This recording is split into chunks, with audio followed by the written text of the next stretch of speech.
This is USVI News, your Virgin Islands connection. Hi, everyone. Thanks for joining us for USVI News. I'm Emily Matson. We continue our coverage of St. Croix's Lime Tree Bay refinery as the company announces layoffs of hundreds of employees and eventual closure of the oil refinery. As Lime Tree Bay moves forward after filing bankruptcy, many are also moving forward after being affected by the flare incident back in May. As we've reported, technical difficulties at the refinery resulted in oil affecting nearby neighborhoods. USVI News' Ali Bourne-Vanek speaks with a local business who says they were affected by the oil and are still navigating the challenges from it. For the owners at Fishy's, a pet store on St. Croix, this year has been challenging. They've lost several prize fish, many found with oil, as well as oil in their water supply. It goes back to the flare incident at Lime Tree Bay. It was very hard because some of these fish we had before we even began the business. Some of these fish we started from so small and they're so big now. And we lost some of those fish because of what happened. Co-owner of Fishy's, Gregory Narr, says finding oil in their water supply goes back to Lime Tree Bay's May 12th flare incident. Technical difficulties from that resulted in oil affecting nearby neighborhoods, roofs, cisterns, and at this pet store, the fish. The oil got on the fish, and some of these fish got they welted up. They had like tumors growing from them. So they were very much affected from the oil, and some of the fish that were affected, some survived, but there were some precious fish to us that died because of this.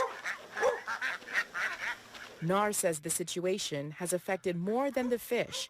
They have other animals that need water. We do have other animals like rabbits, ducks, chickens, guinea pigs, hamsters. They're all affected. We all had deaths in all of these animals that have been affected from the water quality that we got from the system waters. So we try to give them, we purify the water, and we try to give them bottled water when we can as well. The financial loss has been enormous, says Narr. They've been in touch with Lime Tree Bay when it comes to cleaning up the oil, but the response, he says, wasn't consistent. When we had the first event, they came out timely. They pressure washed the house. They took pictures. If your house had oil on the roof, they took pictures. They did an exam. And if you had oil on your roof, they would come and pressure wash your roof. They would come and test your water. If your water had oil, they would pressure wash the system and deal with that. They even washed your car. But after that, we never seen them again. That was it. Since the flare incident, Lime Tree Bay reports doing numerous outreach. As of June 24th, this includes visiting more than 2,000 homes, according to Lime Tree Bay. For Fishy's Pet Store, they're moving forward, but still concerned. While Lime Tree Bay cleaned some parts of the property, Narr says the cistern wasn't.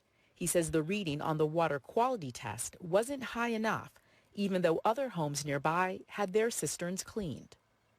In our own experience, my mom-in-law, she lives across the road, and her reading was 2.3, I think, on the exam, and our rating was 1.4, but she lives one street away. So I didn't understand how that happened. My thing is that anybody who had complained or had oil on the roof, you should just wash their system one time, because if you had oil in your roof, you would have oil in your system. In St. Croix, Ali Bourne-Vanek, USVI News.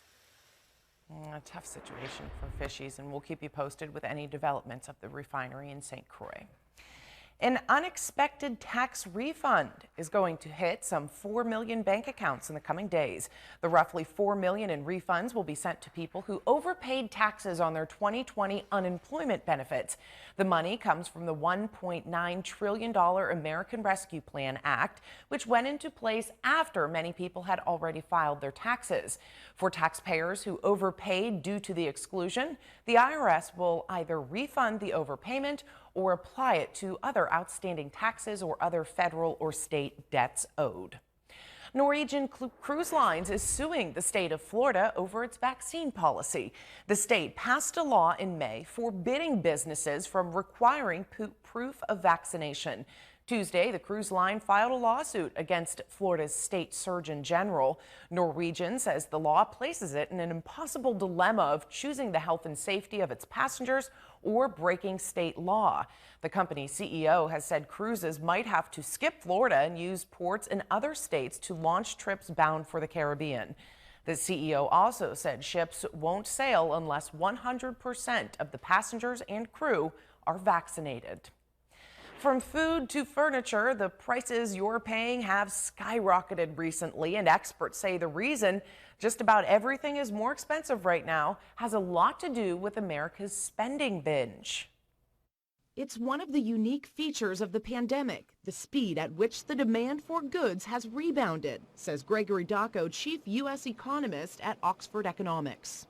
So that has led to unprecedented rapid rises in the price of certain goods. We saw the vegetable sector as well as the meat sector see increase in inflation, generally reflective of supply disruptions, but also the fact that we've seen strong demand and strong consumption from eating away from home to eating at home, and perhaps in some cases even consuming more than people were consuming before the COVID crisis.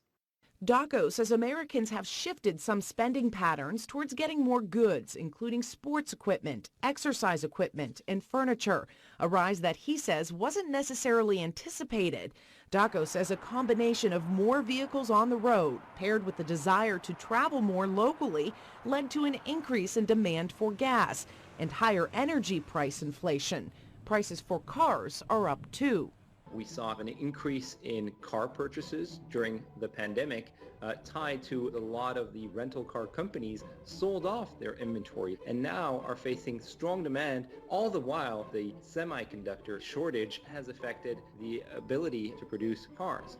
Meanwhile, Dacco says labor supply is constrained, leading to higher costs that are being passed on to consumers.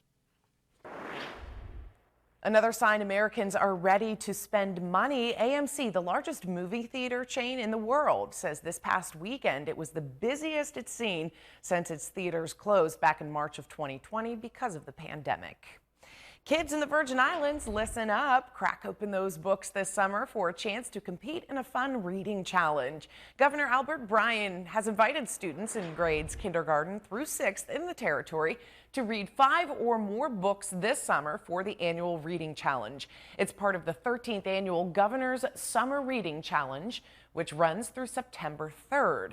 The governor's office and the VI Department of Education sponsor the literacy initiative, saying a good story can fuel the imagination and introduce readers to places and characters they've never seen before. It's all to highlight the importance of engaging students in literacy year-round. Kids who compete in the challenge are invited to a big celebration in September where there will be fun, activities, food, games, and music, and that's kids who complete the challenge, rather.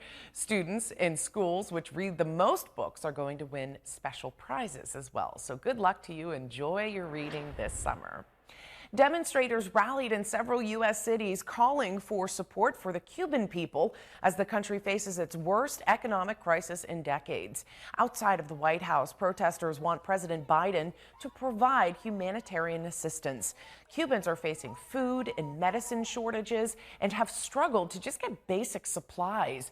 In South Florida, demonstrators shut down a section of a major Miami-Dade highway as they marched in solidarity with the Cubans who took to the streets and cities throughout the island nation over the weekend, which really were unprecedented protests which haven't happened in 60 years in Cuba.